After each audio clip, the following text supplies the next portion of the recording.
तो आप दुनिया में क्यों पड़े हुए हैं? आप पहाड़ों में जाके तपस्या क्यों नहीं कर रहे? फकीर को चाहिए क्या? कौमी पक्ष चाहिए? फकीर को चाहिए कि बुलंदी पर पहुंचना और अपने खुदा से मिलना, उससे ताल्लुकात जोड़ना। आदित्यनाथ जी, मेरा नाम इस्लामुद्दीन है। पहले आप ये बताइए कि एक शायर ने लिखा है कि मिटा दे अपनी हस्ती को अगर मर्तबा चाहे, मिटा दे अपनी हस्ती को अगर मर्तबा चाहे, कि दाना खाक में मिलकर गुलो गुलजार होता है और जब निकल जाती है बू तो गुल बेकार होता है। आप फकीरी लाइन हैं, तो आप दुनिया में क्यों पड़े हुए हैं? आप पहाड़ों में जाके तपस्या क्यों नहीं कर रहे? फकीर को चाहिए क्या? कौमी पक्ष चाहिए?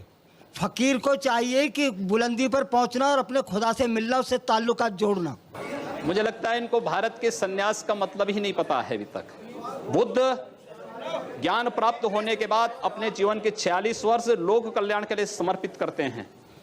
इस देश के अंदर ऋषि परंपरा राष्ट्रीयता के लिए समर्पित रही है और हम भी भारत की उसी राष्ट्रीयता को समर्पित होकर के राजनीति को एक मंच बना करके कार्य कर रहे हैं, जहां पर भारतीय राष्ट्रीयता का गला दबाने का कार्य हो रहा है।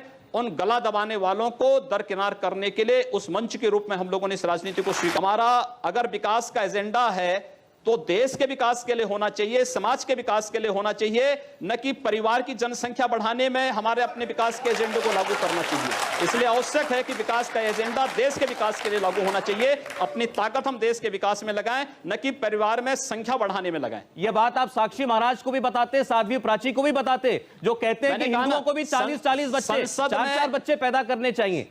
संसद में हम लोगों ने अपने भाषण में सारी बातें कही हैं और बराबर कहते हैं।